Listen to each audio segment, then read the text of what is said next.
definitely wanted to get your thoughts on a couple of coaching moves we've seen here in the last few days, Shank.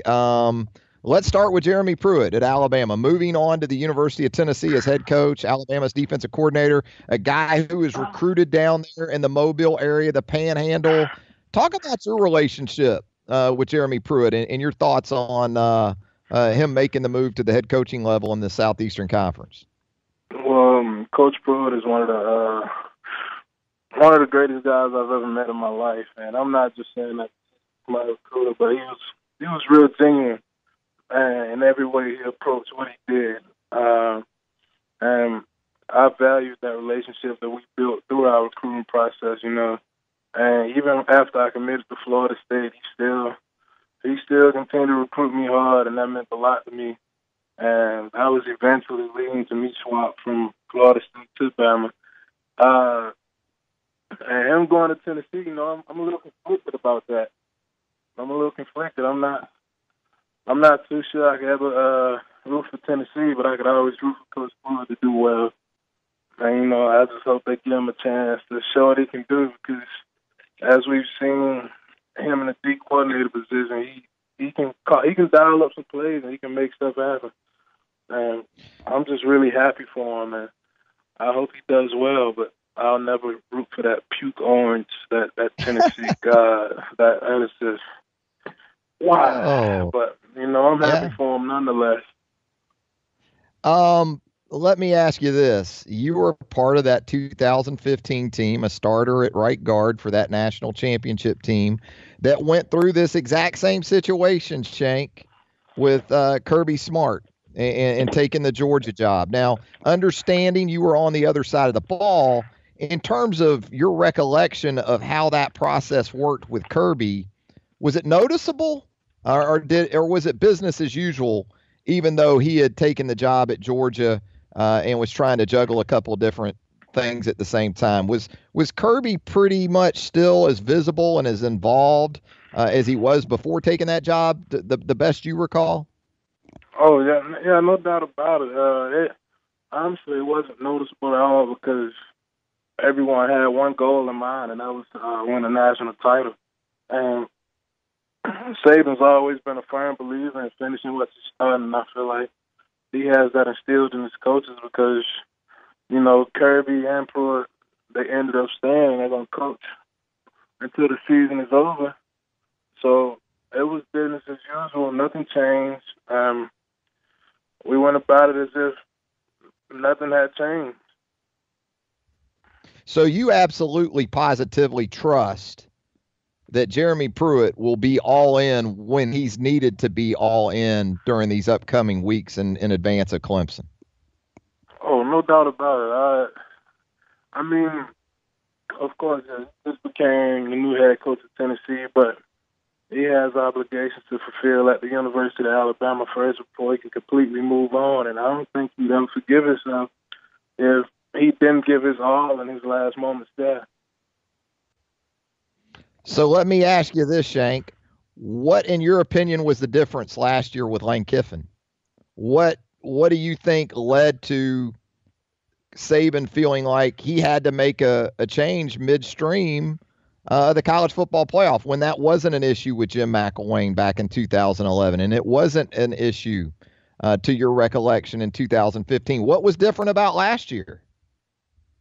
Well, I can't necessarily speak for Saban in that sense, but or speak for Kiffin in that sense, but maybe they felt like he wasn't completely dialed in, you know, to what was going on. Maybe he didn't feel like that Kiffin was where his feet were, and that's a big phrase for him. Be where your feet are. Be right here and right now in this moment.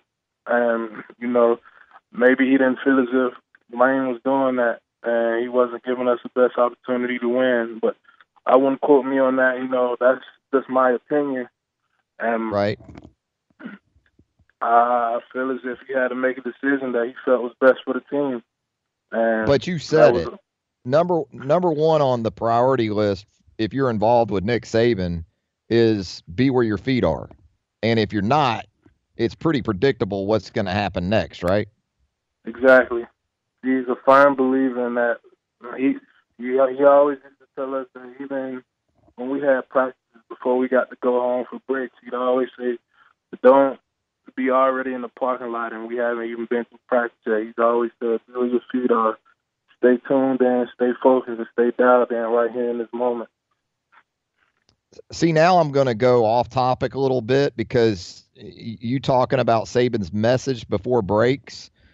That one practice that you guys would always have before spring break, Shank, was that pretty much just to send you a message about what was waiting on you when you came back? What was into that? What was that all about? That one practice, and then you guys would go on spring break and then come back for the rest of spring practice. Was that to just let you know what you had to come back to after break? Not necessarily. That's more of an organizational type practice, getting the young guys ready for spring practice. Because I mean, a lot of them come in during the summer, and they've never been through spring ball. And spring ball is different from what we do in fall camp and what we do during the season. So that's just an organizational type practice. It's nothing more, nothing less to it. Good stuff. Interesting. I always wondered about that one practice. And you're right, not only because you've got freshmen going through it for the first time after their first season on campus, but so many early enrollees now, right? Something you can speak to help them get their feet wet. Exactly. Not knowing what you're going to go through, that can put a great deal of anxiety and pressure on someone. So that just going through that first practice before we leave, it helps us get organized. And like you said, it does help us understand what to be ready for when we get back. But it helps the young guys tremendously, and it helped me a lot when I was a young guy, because I did build anxiety when I didn't understand, or I didn't know what was coming. And, it's just something I think about all the time. And just going through that practice before spring break, it really helped a lot. Let me ask you this. We're talking with Alphonse Taylor on Shank Uncut here on Southern Fried Sports, presented by Peterbrook Chocolatier. Mario Cristobal, your former position coach at the University of Alabama, reports this morning that he is going to be named the permanent head football coach at the University of Oregon. Give us a little insight into Coach Cristobal and your maybe some of your top recollections of playing for Mario here at the University of Alabama. Coach Cristobal is a complete maniac. He's like high strung, very intense. Like, he lives for the physicality in the trenches, and as an offensive lineman, that's just the type of guy you want to play for, and I really enjoy playing for him. But, I really enjoy playing for him, but I also really enjoy watching him grow as a coach as I grow as a player. Because as I improve, I felt like I seen him improve to where he started explaining things better. He became a better teacher, and it's not hard to be high strong and just drill and get somebody going, but for him to learn how to control it, I watched him to learn how to control it and be able to slow down and be a better teacher. And he was a great mentor to me as well, outside of being a coach. And he was also a great role model. I think I have to say, like, my favorite recollection of him is just anytime we had third and short, fourth and short, I can always think back to him at practice just going crazy, like focusing on the run game, because he felt as if we didn't run the ball on third and short, fourth and short, whatever it may be. That was a disrespect to the offensive line, and we needed to work harder. And he just go crazy. There's been times we had to restart, period, at practice just to get something right.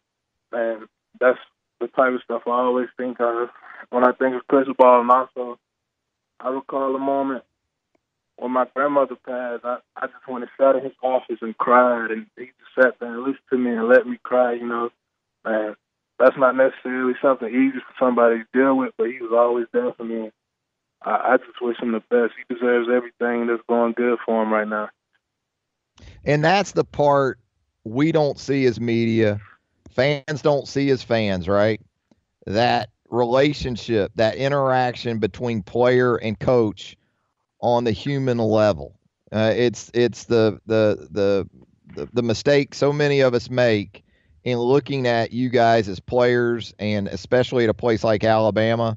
It's almost viewed as professional football now, isn't it? And Yeah. the relationships with guys like Mario and Pruitt, I guess those are the things that will stick with you more than even the championships throughout time, right? Oh, no doubt about it.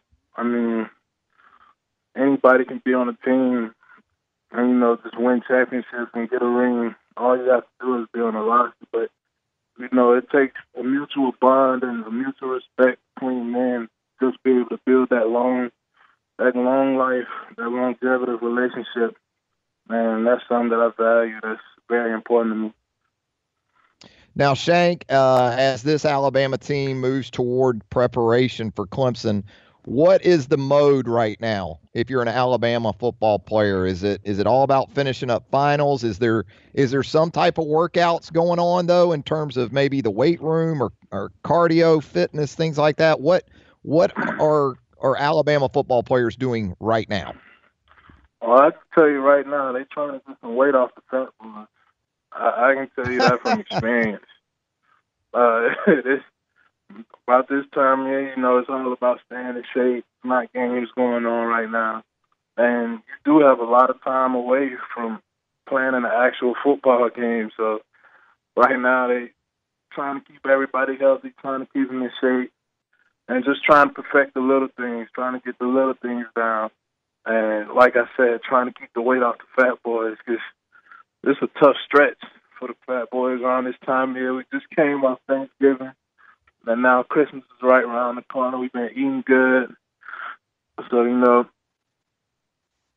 and just still working out, still practicing.